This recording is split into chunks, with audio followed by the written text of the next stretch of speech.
What happens when the richest people on Earth decide that the world is no longer safe enough for them? Not safe financially, not safe socially, not safe politically. So they buy something radical. An island, far from cities, far from noise, far from us. In our previous video, How Nokia Lost the Future, written at B1 level, thousands of you stayed until the final minute. You answered the quiz.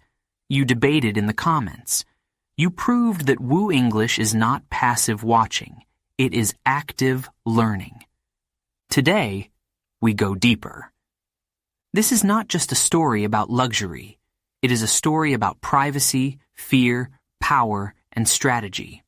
As you listen, you will expand your vocabulary about economics, psychology, and global uncertainty. You will train your listening skills. You will strengthen your critical thinking.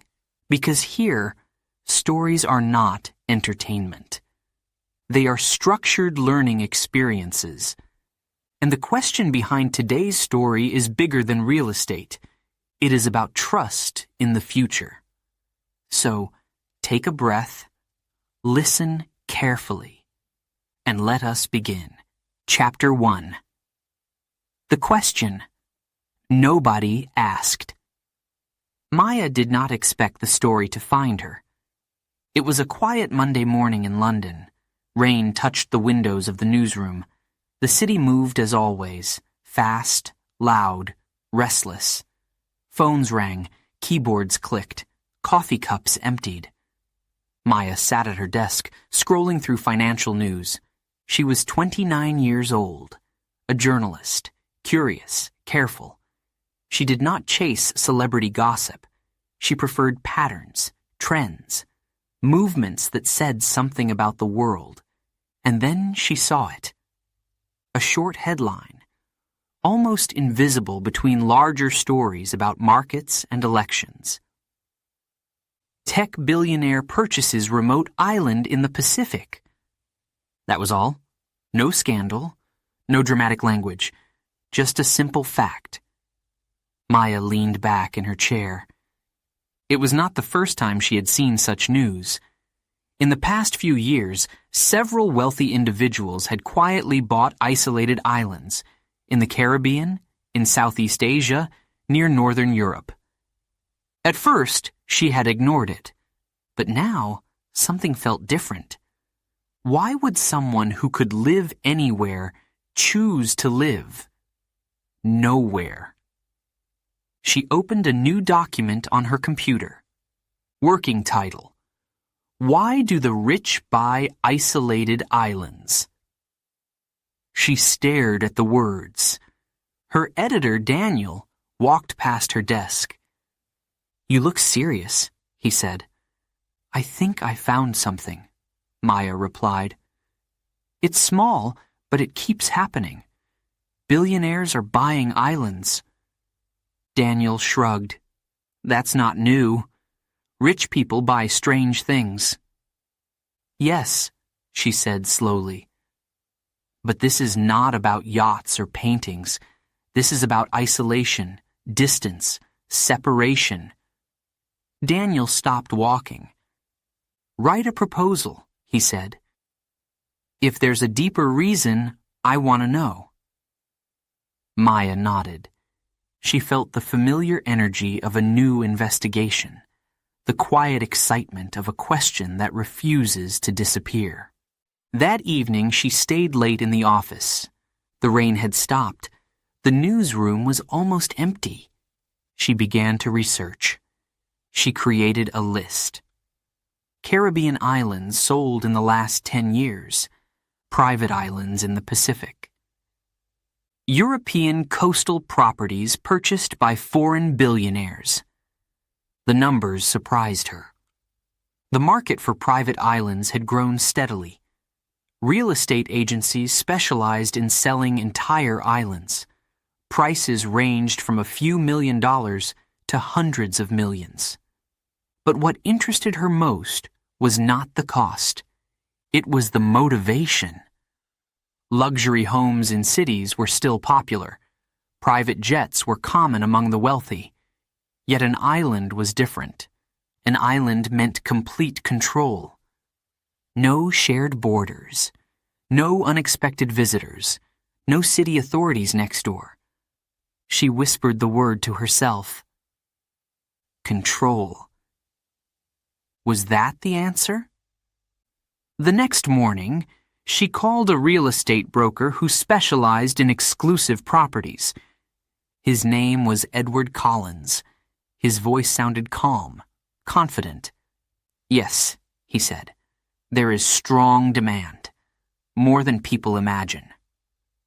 Who are your typical clients? Maya asked. Technology founders, investors, some celebrities, increasingly international buyers. And why do they choose islands? She continued. There was a short pause.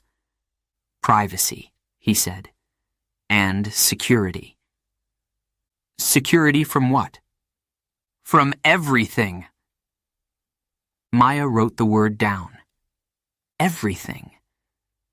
Edward explained that in large cities, wealthy individuals are constantly visible. Media attention, public criticism, legal risks, even political pressure. An island, he said, offers physical distance, and distance creates safety. After the call ended, Maya sat quietly. Safety from everything. That sounded dramatic, almost extreme. Were the rich afraid? In the afternoon, she met her friend Lena for coffee. Lena worked as a data analyst. She enjoyed numbers more than people. I'm writing about billionaires buying islands, Maya said. Lena raised an eyebrow. That sounds peaceful. Or paranoid, Maya replied. They both laughed. But Lena became serious. Think about it, she said. The world feels unstable. Pandemics, climate disasters, political tensions. If you had unlimited money, wouldn't you create your own safe space? Maya stirred her coffee slowly. Maybe, she admitted. Lena continued. When you have extreme wealth, you start thinking differently. You don't just buy comfort. You buy protection. You prepare for worst-case scenarios. Like a personal escape plan? Exactly. Maya felt something shift inside her.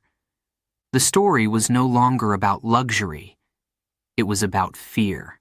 Later that week, Maya attended a public lecture about global wealth trends. The speaker showed graphs of rising inequality. The gap between the richest individuals and average citizens had grown significantly in the last 20 years. With that growth came power. And with power came risk. During the question session, Maya raised her hand. Do you think the ultra-wealthy feel vulnerable? She asked. The speaker smiled carefully. Everyone feels vulnerable, he replied. But when you possess extraordinary resources, you also become a target. Social anger increases. Political systems become unstable. In such conditions, isolation can feel like insurance. Insurance. Another word she wrote down. Privacy, security, safety, control. Insurance. A pattern was forming. One evening, she looked at photos of some of these islands. White beaches, clear water, palm trees moving gently in the wind. They looked like paradise. But she noticed something else. High fences, private docks, security cameras. Paradise, protected. She imagined standing alone on such an island, surrounded by water. No city noise, no traffic. No crowds, peaceful, but also lonely. She wondered what it would feel like to know that the world existed, but at a distance, to choose separation. Daniel called her into his office on Friday. "So," he said, "what have you discovered?"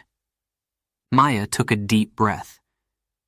"It's not just luxury," she explained. "It's privacy, it's fear, it's preparation. Many wealthy individuals see the world as unstable. An island becomes a personal refuge." Daniel listened carefully. "Good," he said, "but don't assume too quickly. Fear is one explanation. There may be others." Maya nodded. He was right. As a journalist, she had to question her own conclusions. Was it only about fear? Or was it also about power? About identity?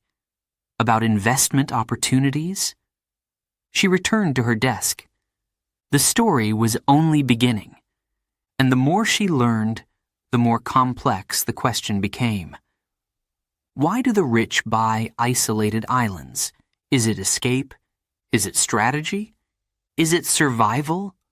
Or is it something deeper? A desire to control a world that feels uncontrollable? Maya looked at the blinking cursor on her screen. The question nobody had truly asked was about to be explored. And she knew one thing for certain. This was not just a story about islands. It was a story about the modern world. Chapter 2. Privacy in a Noisy World. The world had never been so connected, and yet it had never felt so exposed. Maya began Chapter 2 of her research with a simple idea: privacy. She sat in her apartment late at night. The city outside her window was glowing. Screens were visible in every building. Phones lit up faces in the street below. Even silence seemed temporary, interrupted by notifications. She opened her laptop. How much privacy does a wealthy person really have? She typed the question into her notes. In the digital age, visibility is constant. Public figures are photographed, filmed, recorded. Their locations are tracked. Their homes are mapped. Their habits are discussed online. For most people, this attention is distant. For the ultra-wealthy, it is daily reality. The next morning, Maya scheduled an interview with a digital security consultant named Dr. Arman Khalid. He advised executives and technology founders on risk management. They met in a quiet office building near the river. Dr. Khalid spoke calmly, almost clinically. "Privacy," he said, "is now a luxury asset." Maya leaned forward. "What do you mean by that?" "Data is constantly collected," he explained. "Financial transactions, travel routes, social connections. Wealth attracts attention. Attention increases exposure. Exposure increases risk." "Risk of what?" "Kidnapping, cybercrime, reputation damage, political pressure." He paused. "And sometimes social anger." Maya wrote each word carefully. Wealth in today's world does not only bring opportunity, it brings visibility, and visibility can feel dangerous. An island, Dr. Khalid continued, is physical separation. No public roads, no shared walls, no unexpected surveillance. The environment itself becomes a barrier. Maya imagined the contrast. A billionaire walking through central London surrounded by cameras. The same billionaire walking on a private beach with no one watching. Control over space, control over access, control over information. Privacy was no longer abstract. It was architectural. Back at the newsroom, Maya reviewed footage from past incidents involving wealthy individuals. Drone photography over private homes, leaked phone conversations, online campaigns targeting executives. The modern world was not only connected, it was intrusive. Daniel walked past her desk. Still thinking about islands? He asked. Yes, she replied, but I'm starting to think it's less about luxury and more about boundaries. Boundaries? In a world without limits, she said, an island creates one. Daniel nodded slowly. Continue, he said. Push deeper. Maya decided to speak with someone who had actually lived on a private island. After several emails, she arranged a video call with a former technology entrepreneur named Victor Hayes. He had sold his company years ago and spent time on a privately owned island in the Caribbean. Victor appeared on screen wearing a simple shirt. Behind him was a plain white wall. No obvious signs of wealth. It wasn't about showing off, he said when Maya asked about the purchase. It was about silence. Silence from what? She asked. From expectation. He explained that after selling his company, he became a public figure. Invitations, interviews, partnerships. His name was constantly mentioned in articles. At some point, he said, you lose the ability to disappear. Maya felt that sentence stay with her. To disappear. Most people fear invisibility. For some wealthy individuals, invisibility becomes freedom. On the island, Victor continued, I controlled the narrative. No press, no surprise guests. I chose who entered my world. Did it feel isolating? Maya asked. He smiled slightly. Isolation and privacy are not the same thing. Isolation is loneliness. Privacy is choice. The distinction was important. Privacy is choice. Isolation is absence. For Victor, the island was not an escape from humanity. It was protection from intrusion. Maya expanded her research. She studied architectural designs of private islands, high walls hidden behind trees, advanced surveillance systems, private docks with restricted access, independent energy sources, solar panels, backup generators, self-contained water systems. These islands were not simple vacation homes. They were controlled environments. The design reflected intention. Separation from public infrastructure meant independence from public vulnerability. Maya noticed something else. Many of these purchases had increased after global crises, after financial instability, after political unrest, after pandemics. Periods of uncertainty seemed to increase demand for controlled space. She created a timeline on her wall. Major global events on one side, island purchases on the other. The pattern was difficult to ignore. One afternoon, Maya met Lena again. Tell me something, Lena said. Would you feel comfortable if your bank account, your home address, and your travel plans were constantly public? No, Maya admitted. Now imagine that information is worth millions. The silence between them was thoughtful. Invisibility becomes strategic, Lena added. Maya realized that privacy was no longer a romantic idea of being alone on a beach. It was a calculated decision, a response to a hyper-visible society. That night, Maya walked home through the city. Cameras watched intersections.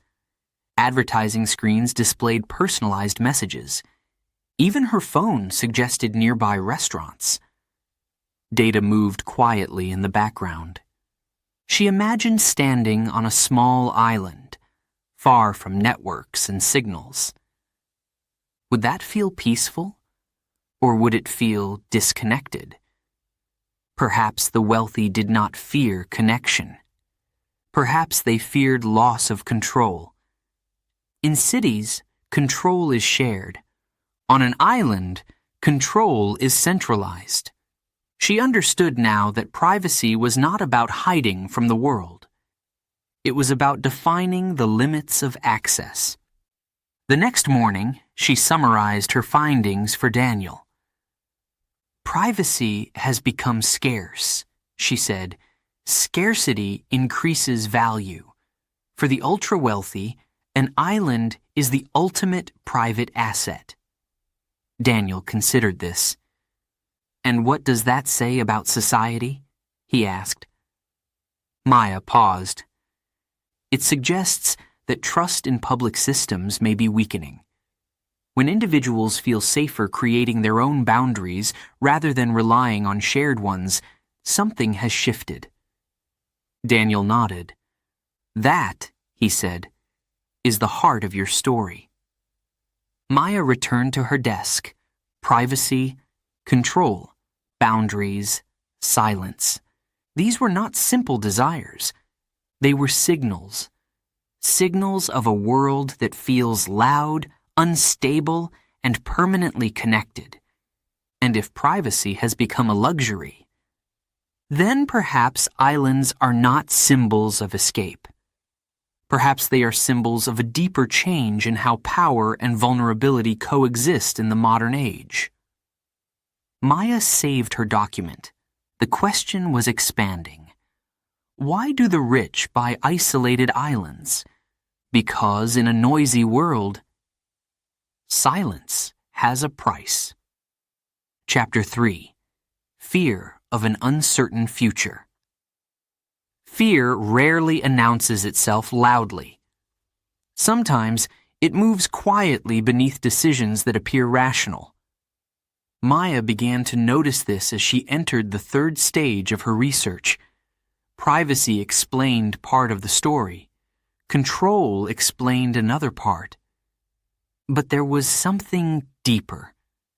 Something that did not appear in property contracts or architectural plans. Uncertainty. The modern world had become unpredictable. Financial crises had shaken global markets. Pandemics had closed borders overnight. Political tensions had increased across continents. Climate events had intensified. Wildfires, floods, rising sea levels. The future no longer felt stable. Maya printed several global reports and spread them across her desk. Economic volatility, supply chain disruptions, energy shortages, social unrest. She circled certain years on the timeline she had created. After each major crisis, island purchases increased. The pattern was not dramatic. It was steady. Fear, she realized, does not always create panic. Sometimes it creates preparation. To understand this better, Maya arranged a meeting with Professor Elena Marias, an economist who studied wealth behavior during periods of instability. They met at a university cafe. People with significant resources, Professor Marias explained, do not respond to uncertainty the same way average households do. How so? Maya asked. They diversify, the professor replied, not only financially, but geographically. Geographically? Yes, they spread risk across locations, properties in different countries, assets in different currencies, in extreme cases, personal safe locations. Safe locations like islands? Maya asked. The professor nodded. An island offers physical autonomy. It reduces dependency on public systems. In a crisis, independence becomes valuable. Maya wrote the word carefully. Autonomy. Independence from shared infrastructure. She considered how much daily life depends on systems most people never notice. Electricity grids, water supply networks, transportation, digital connectivity. In cities, individuals rely on collective stability. On a private island, wealthy owners often build private systems. solar panels, backup generators, water purification units, food storage facilities. The island becomes a controlled ecosystem, a miniature world. Maya returned home that evening and searched for architectural designs of modern private islands. She noticed a trend. The islands were not simple vacation properties. Many were equipped with reinforced buildings, storm-resistant materials, emergency communication systems. Some even included medical facilities. She paused. This was not just about enjoying sunsets. This was about resilience, the ability to continue functioning even if the surrounding world experienced disruption. The word resilience stayed in her mind. The next day, Maya spoke with a climate analyst named Daniel Cho. He had studied how rising sea levels and extreme weather patterns affected coastal regions. Climate uncertainty influences long-term investment decisions, he explained. But islands are vulnerable to climate change, Maya pointed out. Yes, he agreed, but location matters. Some islands are chosen strategically. Elevated terrain, lower storm frequency, stable political environments. Maya realized that even in selecting isolation, calculation remained central. Is this fear rational? She asked. Daniel Cho considered the question carefully. Preparation is not always panic, he said.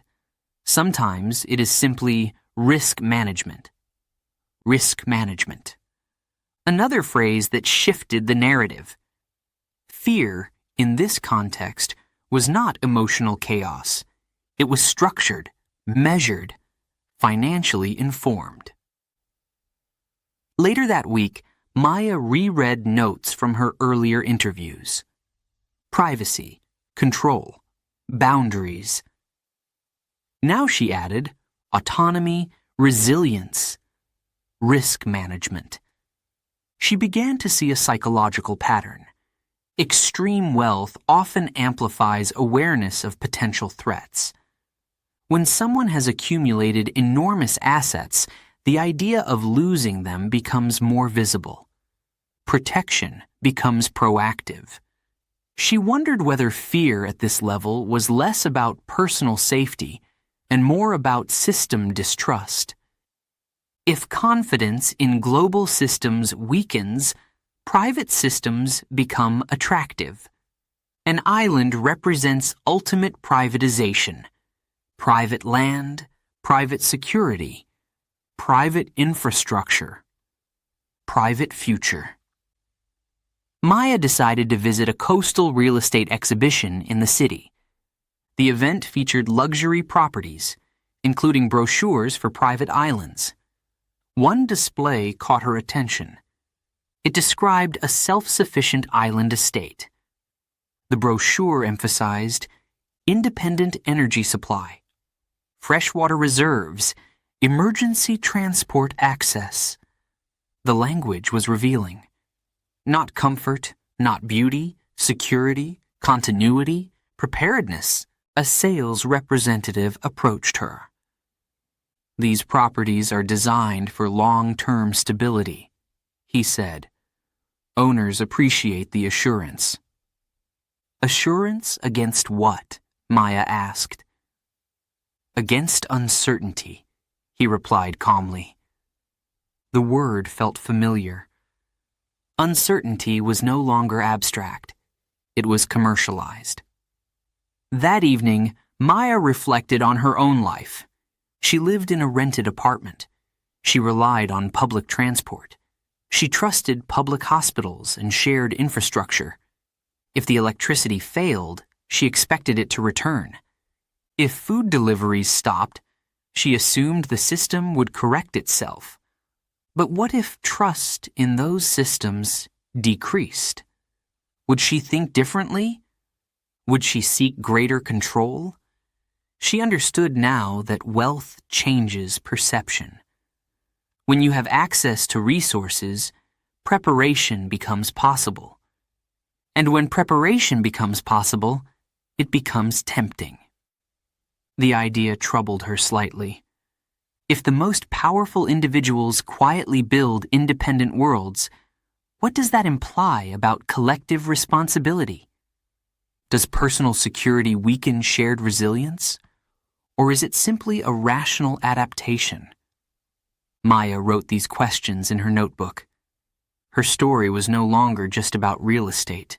It was about trust, trust in institutions, trust in global cooperation, trust in the future. If that trust decreases, isolation becomes attractive. An island is not only land surrounded by water, it is a symbol of independence from uncertainty, but also a symbol of separation from collective risk. On Friday afternoon, Daniel asked her for an update. "It's becoming complex," Maya said. "Good," he replied. "Complex stories reflect complex realities." "They're not just buying beauty," she continued. "They're buying resilience, autonomy, insurance against instability." Daniel leaned back in his chair. "And do you think their fears are justified?" Maya hesitated. "I think the world has become less predictable. Whether the response is proportional, that's harder to answer." Daniel nodded. "Keep going," he said. "You're approaching the heart of it." Maya returned to her desk. Fear of an uncertain future. Not loud, not dramatic. Quiet, strategic, measured. Perhaps the rich buy isolated islands not because they expect disaster tomorrow, but because they no longer assume stability forever. And when the future feels fragile, distance begins to feel like strength. Chapter 4. Power and Status. Power does not always speak loudly. Sometimes it stands quietly on a private shore. By the time Maya began writing Chapter 4, she had already explored privacy and fear. She had studied uncertainty, autonomy, resilience. But another layer remained, one that was less practical, more psychological: status. She sat in the newsroom early one morning, reviewing photographs of private islands owned by well-known figures. Some properties were modest, others were extraordinary. Multiple villas, long private runways, landscaped gardens shaped with precision. She noticed something interesting. The islands were rarely hidden from the market entirely. Their existence was often known, sometimes even displayed. Privacy mattered. But so did symbolism. Maya opened a new section in her notes. Island as symbol. Throughout history, land ownership has represented power. Kings ruled territories, empires expanded through conquest, borders defined authority. Land was never just land. It was control. In the modern world, borders between countries remain powerful symbols. But for billionaires, owning a personal island is like owning a miniature state. Private land, private rules, private access. The comparison felt dramatic, but not entirely inaccurate. To understand this dimension, Maya contacted Dr. Samuel Ortega, a social psychologist who studied wealth and identity. They met in his university office, surrounded by books on human behavior and social hierarchy. Extreme wealth, Dr. Ortega began, changes perception, not only of the world, but of oneself. In what way? Maya asked. When resources are unlimited, he explained, material choices become statements. They communicate identity. Identity as what? As independent, as exceptional, as separate. Maya listened carefully. In psychology, he continued, status symbols are tools of communication. They signal position within a social structure. A private island, Maya suggested, is an extreme status symbol. Dr. Ortega nodded. It communicates that the owner operates beyond normal limitations, beyond crowded cities, beyond shared infrastructure. Beyond, the word echoed. An island suggests distance, not only geographic distance, but social distance. Maya reflected on the difference between a luxury apartment in New York and a private island in the Pacific. Both require wealth, but the island requires more than money. It requires removal. An apartment exists within a city system. An island stands apart. That separation becomes a message. I do not depend on the same environment as others. Power often expresses itself through independence. And independence requires space. Later that week, Maya attended an international business conference. Several speakers were well-known entrepreneurs and investors. During informal conversations, she noticed subtle patterns. Success stories were shared carefully. Achievements were mentioned modestly but strategically. Reputation mattered. In elite circles, recognition among peers was significant. One investor, during a private conversation, mentioned owning property on a small Mediterranean island. He did not exaggerate. He did not boast. But the statement changed the room. People listened differently. The ownership itself carried weight. Maya wrote in her notebook, "Status is silent influence. No explanation required." That evening, she researched historical examples. In ancient societies, rulers often retreated to fortified estates or isolated castles. Physical separation reinforced authority. Distance created mystique. Modern technology has reduced distance between individuals. Social media brings public figures into everyday spaces. But perhaps this very proximity creates a desire to re-establish distance. An island restores hierarchy. It redraws boundaries. Maya wondered whether wealth at extreme levels seeks not only comfort, but distinction. To be visibly separate, to inhabit a different category. She also considered another possibility. What if the island was not only about power over others, but power over environment? In cities, individuals adapt to systems designed by governments and planners. On a private island, the owner designs everything: architecture, landscape, infrastructure, rules of access. The island becomes an extension of personal vision, total customization, total authority. For individuals accustomed to influencing global markets, influencing a private territory may feel natural. Power scaled down to geography. Yet Maya felt cautious. Was she projecting symbolism onto practical decisions? She revisited earlier interviews. Victor Hayes had spoken of silence and choice. Professor Moraes had emphasized diversification and risk management. Dr. Khalid had highlighted security. Not everyone spoke about status openly. But perhaps status operates quietly, invisible to the owner, visible to observers. Maya thought about how society responds to extreme wealth.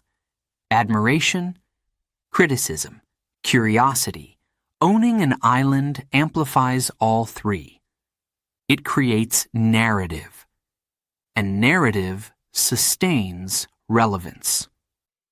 She contacted Dr. Ortega again. Do wealthy individuals consciously seek status through isolation? She asked. Sometimes, he replied, but often status is a secondary effect. Humans are sensitive to hierarchy. Even when decisions are practical, symbolic meaning follows. So the island becomes a symbol whether intended or not. Yes, he said, symbols attach themselves to visible actions. Maya understood. An island purchase cannot remain neutral. It becomes a story, and stories shape perception. Walking home that night, she passed crowded streets filled with noise, movement, shared space. Cities represent collective life. Islands represent controlled life. Both have value, but their meanings differ. Power in a city is negotiated. Power on an island is centralized. The difference is subtle, but profound. On Friday, Daniel asked for another update. You've covered privacy and fear, he said. What's next? Status, Maya replied. Islands function as psychological statements. They symbolize independence and distinction. Daniel considered this. Are you suggesting ego? Not necessarily, she said carefully. More like identity reinforcement. When someone accumulates extraordinary resources, their environment reflects that scale. Daniel nodded. And what does that tell us? That wealth reshapes space, she answered, and space reshapes perception. He smiled slightly. That's strong, he said. Continue. Back at her desk, Maya reviewed everything she had gathered. Privacy protects. Autonomy secures. Resilience prepares. But status communicates. An island is more than geography. It is narrative. It tells a story about separation, control, and scale. Perhaps the rich buy isolated islands not only because they fear instability, and not only because they seek silence, but because power naturally expands into territory. And when territory becomes personal, the shoreline becomes a boundary between two worlds. One shared, one owned. Chapter 5. Investment and Opportunity. Not every decision begins with fear. Not every island is purchased for silence. By the time Maya reached the 5th chapter of her research, she had explored privacy, uncertainty, and status. Each explanation had depth. Each revealed part of the story. But another perspective was emerging. Practical, calculated, financial, opportunity. She returned to the newsroom early, determined to examine the economic side more carefully. She opened global property reports and scanned through data from luxury real estate agencies. Private islands were rare assets. And rarity creates value. Unlike apartments or office buildings, islands cannot be built. They already exist. Their number is fixed. That alone changes their financial logic. Scarcity. She wrote the word in bold letters. Scarcity influences price. It influences demand. It creates long-term potential. Maya contacted a senior investment analyst named Claire Donovan. Claire specialized in alternative assets, rare properties, fine art, collectibles. They met in a quiet, financial district cafe. Private islands, Claire began, belong to a category we call tangible alternative investments. Alternative compared to what? Maya asked. Compared to traditional stocks or bonds, islands are physical assets. They are not numbers on a screen. They are land, and land historically maintains value. But aren't they risky? Maya asked. Every investment carries risk, Claire replied calmly.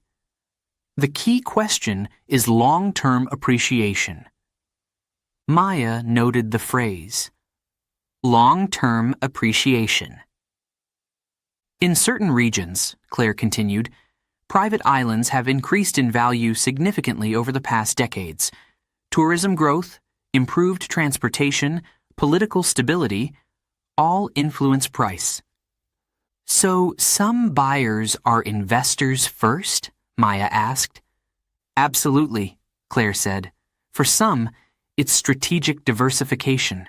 For others, it's future resale potential. Diversification. The word appeared again. Earlier, it referred to safety from crisis. Now, it referred to spreading financial exposure. An island could function as both shelter and asset. Maya spent the afternoon studying case examples. One Caribbean island had been purchased 20 years earlier for a moderate price. After infrastructure improvements and growing tourism demand, its value had tripled. Another island, initially undeveloped, had been transformed into a private resort, generating consistent revenue. These were not emotional decisions. They were strategic projects. Maya realized that the romantic image of a billionaire relaxing under palm trees did not always reflect reality. Some owners rarely visited. For them, the island was a portfolio element, a line item in a balance sheet. She scheduled another interview, this time with a luxury tourism consultant named Rafael Mendez. High net worth travelers seek exclusivity, Rafael explained during their video call. Privacy is not only personal, it is commercial. How so? Maya asked. Private island resorts offer experiences that hotels cannot. Limited guests, controlled environment, premium pricing. So an island can generate income? She said. Certainly. If managed effectively, it becomes a revenue stream. Revenue stream. The island transforms from refuge into enterprise. Maya considered how the motivations overlapped. Privacy, security, status, and profit. Sometimes all at once. She also examined legal and tax structures. Certain jurisdictions offered favorable conditions for property ownership. Islands located in politically stable countries with transparent regulations were particularly attractive. Stability influences investment confidence. The irony did not escape her. Islands were sometimes purchased because of global instability, yet they required stable legal systems to protect ownership. Even isolation depends on connection to law. That evening, she reviewed market data late into the night. Luxury real estate, especially unique properties, often behaves differently from traditional assets during economic downturns. While stock markets fluctuate quickly, tangible assets may respond more slowly. For extremely wealthy individuals, liquidity is not always urgent. They can hold assets for decades. Time becomes advantage. An island purchased today may not be sold tomorrow. It may be transferred to future generations. Legacy. Another layer appeared. For some families, island ownership becomes inheritance. A private territory passed down. Continuity through land. Maya reflected on human history again. Land has always been central to wealth preservation. Agricultural estates, urban real estate. coastal properties. An island, however, represents ultimate concentration of land ownership. No shared boundary, no neighbor. Complete perimeter control. She began to see how financial logic and psychological appeal intersect. Scarcity increases value. Exclusivity increases demand. Control increases desirability. The combination is powerful. On Friday morning, Daniel approached her desk. "You're smiling," he observed. "I think I found another piece," she replied. "Which is?" "For many buyers, islands are investments, rare assets with long-term appreciation potential." Daniel folded his arms thoughtfully. "So it's not only fear or ego." "No," Maya said. "Sometimes it's simply strategy." "And what does that tell us?" "That extreme wealth seeks both protection and growth," she answered. "Islands offer both." Daniel nodded. "Add it," he said, "but remain balanced. Not every purchase is identical." Maya agreed. Simplification would weaken the story. Complex motivations often coexist. Later that day, she walked past a large financial building with screens displaying market movements. Numbers rising, numbers falling.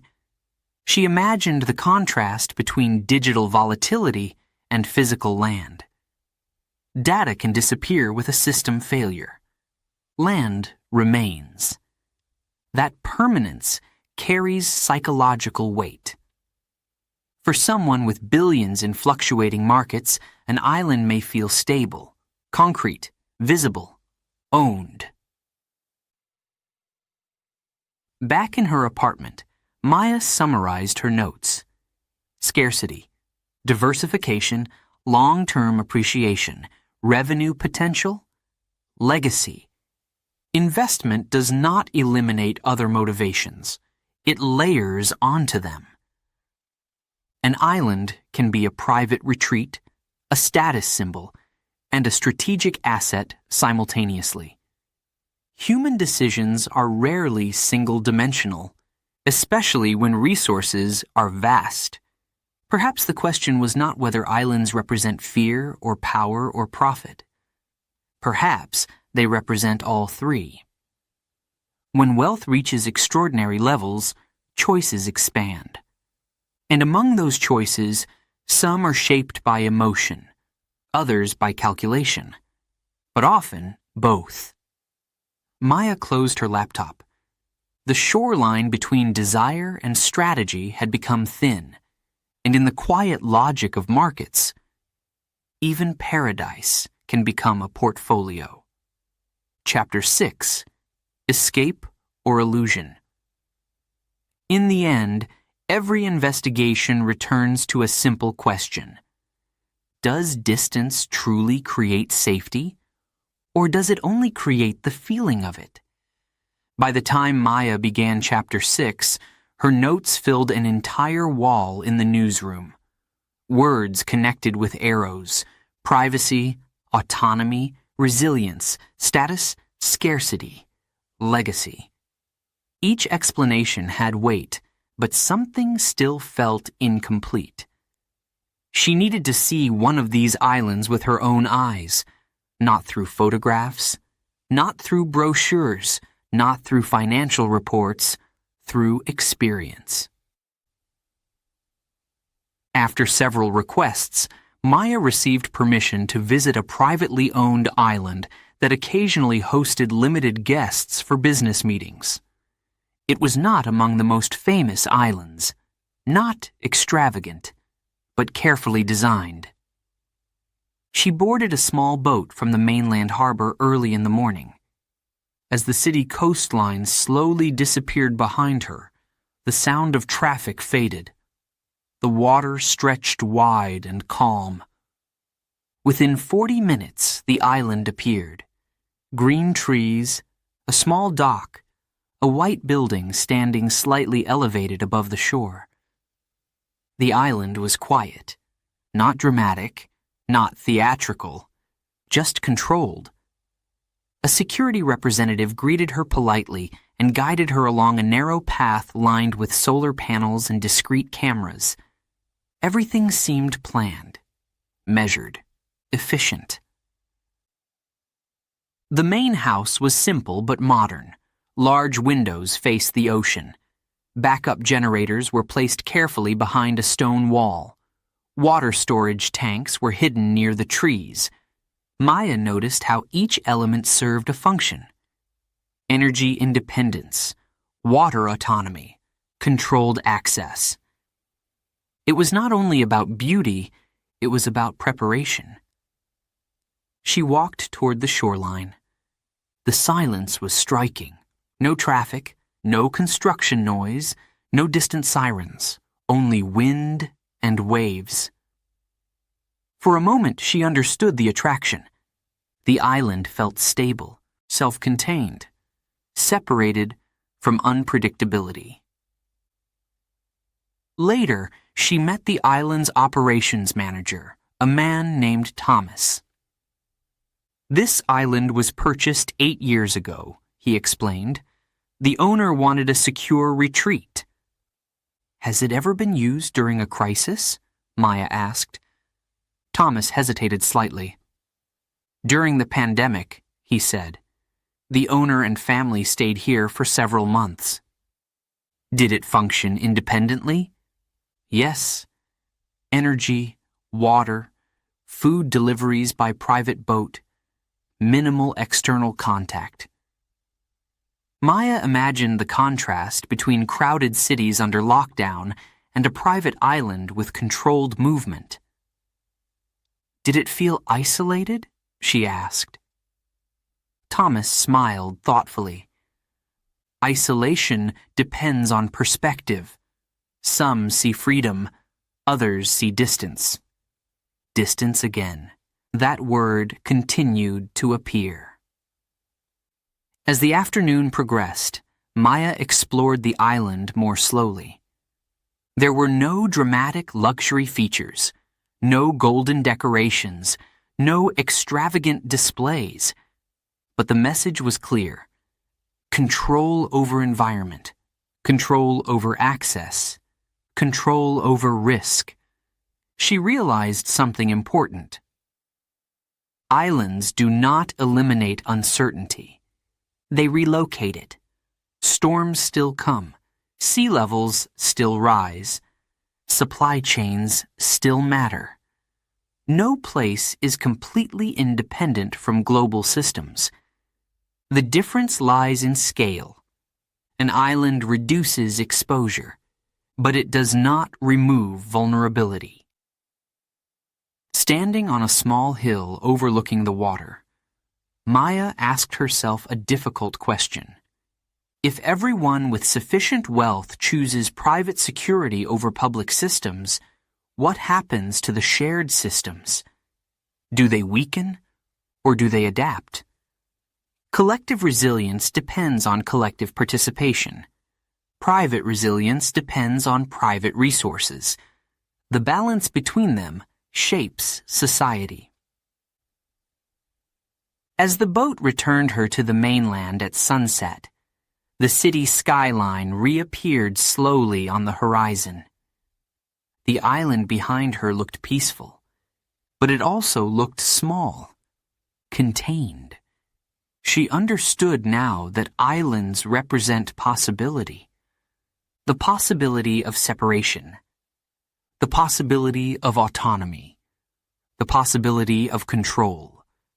But they also represent limitation. Limited interaction. Limited spontaneity. Limited unpredictability. And unpredictability, she realized, is not always negative. It creates innovation, connection, collaboration. Cities thrive on interaction. Islands thrive on boundaries. Back in the newsroom on Monday, Daniel asked her final question. So, he said. "What did you conclude?" Maya paused before answering. "They buy islands for many reasons," she said slowly. "Privacy, fear, status, investment. But at the core, it's about control in an uncontrollable world." "And does it work?" "It works partially," she replied. "It reduces exposure, it increases autonomy, but it cannot eliminate global uncertainty." Daniel leaned back in his chair. "So the island is not an escape?" "It's a strategy," Maya said, "and sometimes, perhaps an illusion."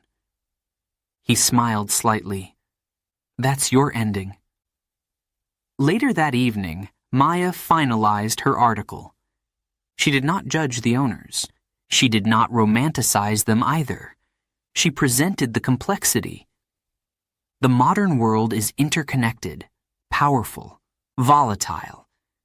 For those with extraordinary resources, options expand. Some choose to invest in markets. Some choose to influence policy. Some choose to buy land surrounded by water. Perhaps the real question is not why the rich buy isolated islands. Perhaps it is what those purchases reveal about our collective trust in the future. Is isolation a sign of fear, or simply preparation? Is it wisdom, or distance from responsibility? Maya closed her laptop. Outside, the city remained noisy and alive. Shared systems, shared risks, shared uncertainty. On the horizon, somewhere beyond sight, private islands waited quietly. Symbols of control in a world that resists it. And the water between them and the mainland reflected the same sky. Connected, whether we acknowledge it or not.